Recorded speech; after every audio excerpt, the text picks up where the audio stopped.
6 दिसंबर दोबारा हो सकता है। 6 दिसंबर दोबारा हो सकता है इस देश में। 6 दिसंबर दोबारा हो सकता है इस देश में। 6 दिसंबर दोबारा हो सकता है इस देश में। 6 दिसंबर याद है वो दिन जब अयोध्या में विवादित बाबरी ढांचा ढाया गया था। अब आखिर ऐसा क्या हो गया कि एक बार फिर वही माहौल है और ऐसा लगने लगा है कि 6 दिसंबर दोबारा हो सकता है। आपको बताएंगे पूरी रिपोर्ट। नमस्कार, मैं हूं आपके साथ कनुप्रिया सत्तन और आप देख रहे हैं वीके न्यूज। इन दिनों देश में ज्ञानवापी मामला चर्चा का विषय बना हुआ है। ऐसे में अयोध्या का फैसला भी लोगों को याद आ रहा है। वाराणसी कोर्ट से हिंदू पक्ष को मिली राहत के बाद अब 6 दिसंबर का जिक्र होने लगा है। हाल ही में उत्तर प्रदेश में अयोध्या के राम मंदिर में प्राण प्रतिष्ठा का आयोजन हुआ। राम मंदिर के फैसले के बाद लोगों की नजर काशी के ज्ञानवापी विवाद पर है। जब से पुरातत्व विभाग ने इस विवादित जगह पर मंदिर होने के सबूत अपनी सर्वे रिपोर्ट में दिए, तब से ही मामला और सुर्खियां बटोरने लगा। बुधवार को वाराणसी कोर्ट ने हिंदू पक्ष को व्यास जी के तहखाने में पूजा का अधिकार दे दिया। 30 साल बाद मिले इस अधिकार के बाद हिंदू पक्ष ने उस तहखाने में नियमित पूजा करने का जो अधिकार मांगा था वो उसे मिल गया है और अब वहां पूजा भी शुरू कर दी गई है। वाराणसी कोर्ट के इस फैसले के बाद कुछ लोगों को 6 दिसंबर की याद आ गई। दरअसल AIMIM chief Asaduddin Owaisi court के इस फैसले से बेहद नाखुश हैं, बल्कि नाराज हैं। इतना ही नहीं, ओवैसी ने मीडिया से बात करते हुए अपना गुस्सा भी जताया और आरोप भी लगाए। ओवैसी को यह डर है कि इस देश में एक बार फिर से 6 दिसंबर लौट सकता है। उन्होंने अपनी नाराजगी जाहिर करते हुए कहा कि जो कोर्ट ने फैसला लिया है उससे पूरे मामले को ही उसने तय कर दिया। ये सरासर गलत फैसला है। उन्होंने कोर्ट पर सवाल उठाए और 6 दिसंबर इस देश में दोबारा हो सकता है, ऐसा बयान भी दिया। असदुद्दीन ओवैसी ने मीडिया से बात करते हुए जज साहब के आखिरी दिन का जिक्र किया और इस फैसले पर कई सवाल उठाए। उन्होंने कहा कि जज साहब का आखिरी दिन था। दूसरी बात यह है कि 17 जनवरी को डिस्ट्रिक्ट मजिस्ट्रेट को रिसीवर अपॉइंट किया गया था। तीसरी बात कि जज ने जो फैसला किया उसने तो पूरे केस को ही तय कर दिया। ओवैसी ने आगे कहा कि पहले कहा जा रहा था कि 1993 के बाद से उस विवादित स्थल पर कुछ नहीं हो रहा था।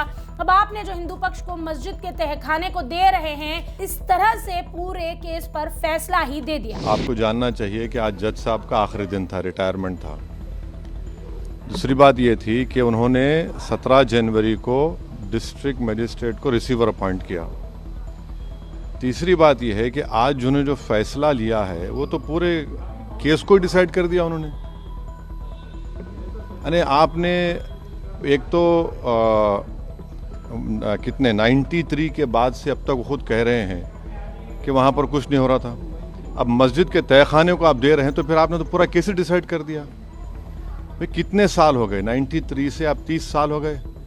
हाँ, उसमें मूर्तियाँ कहाँ हैं कि कैसे मालूम उनको? तो ये प्लेसेस ऑफ वर्शिप एक्ट का वायलेशन है। भाई 30 साल के बाद आप ये काम की इजाज़त दे रहे हैं तो उनका तो एक काम था कि आप उनको 30 दिन का टाइम देते अपील के लिए। आप कहते हैं कि 7 दिन में पूरा निकाल दो, ग्रिल्स निकाल दो और आप इजाज़त दे दिए। तो ये सरासर गलत फैसला है। और आखिरी बात यह है कि नरेंद्र मोदी की सरकार जब तक अपनी खामोशी को तोड़ेगी नहीं और साफ तौर पे कहेगी नहीं कि हम प्लेसेस ऑफ वर्शिप एक्ट के ऊपर स्टैंड बाय करते हैं, ये पूरे तनाज़े चलते रहेंगे। और मैं फिर से कह रहा हूं कि जब बाबरी मस्जिद का टाइटल सूट का जजमेंट आया था, मैंने जिस एप्रीहेंशन का इजहार किया था कि वो फैसला यकीनन सुप्रीम कोर्ट हमारा आखिरी कोर्ट, हम इज़्ज़त करते हैं, मगर फेद की बुनियाद पर आने से ये तमाम चीज़ें खुल रही हैं। और उस सुप्रीम कोर्ट के फैसले में प्लेसेस ऑफ वर्शिप एक्ट को बेसिक स्ट्रक्चर का हिस्सा करार दिया गया था। तो फिर ये लोअर कोर्ट सुन क्यों नहीं रहे हैं और केंद्र सरकार क्यों नहीं बोल रही है? अब देखना ये है कि अब इंतज़ामिया कमेटी शायद इलाहाबाद हाई कोर्ट में अब इस जजमेंट गलत फैसले खिलाफ अपील करेगी। अब नहीं मालूम क्या फैसला है। मगर 17 जनवरी को एक बात कहते हैं, फिर रिसीवर को बोलते हैं ये कर दो आप। आखिरी दिन आपका, खैर उनका इख्तियार है, उसको कोई रोक नहीं सकता। मैं आपके व्यूअर्स के समझने के लिए कह रहा हूँ। और प्लेसेस ऑफ वर्शिप एक्ट का मतलब क्या है? 30 साल से कुछ नहीं हो रहा है, आप उनको 30 दिन नहीं देते। ये चीज़ें हैं। सर झारखंड लेकिन में आज जो ईडी कार्रवाई हो रही है उस पर क्या? नहीं अभी उस सर मेरा सवाल इसी जुड़ा हुआ है। हिंदू पक्ष के लॉयर है विष्णु शंकर जैन, उन्होंने ये कहा है कि हमारी बड़ी जीत है, आने वाले समय में अयोध्या जैसा ही जब आगे बहस होगी तो उसको लेकर अयोध्या जैसा ही परिणाम आएगा। हाँ 6 दिसंबर दोबारा हो सकता है इस देश में, 6 दिसंबर दोबारा हो सकता है, क्यों नहीं हो सकता है भाई। 86 हुआ फिर हो सकता है, जब जीबी पंत थे, दोबारा हो सकता है इस तरह। इस दौरान असदुद्दीन ओवैसी ने कहा वाराणसी कोर्ट के जज ने जो फैसला दिया उससे 1992 के पूजा स्थल अधिनियम का उल्लंघन कर रहे हैं। मोदी सरकार पर भी उन्होंने कहा कि केंद्र की सरकार जब तक अपनी चुप्पी नहीं तोड़ेगी तब तक पूजा स्थल अधिनियम पर कायम नहीं रहेंगे, तब तक ये यूं ही चलता रहेगा। ओवैसी ने आगे ये भी कहा कि उन्हें डर है कि इस देश में 6 दिसंबर दोबारा लौट सकता है।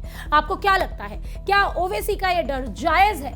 आपके दिमाग में इस खबर को लेकर जो भी ख्याल है हमारे साथ उसे साझा जरूर करें। कमेंट बॉक्स में हमें बताएं कि ज्ञानवापी पर जो ये फैसला आया है, इस फैसले के बाद क्या ये डर वाकई जायज है?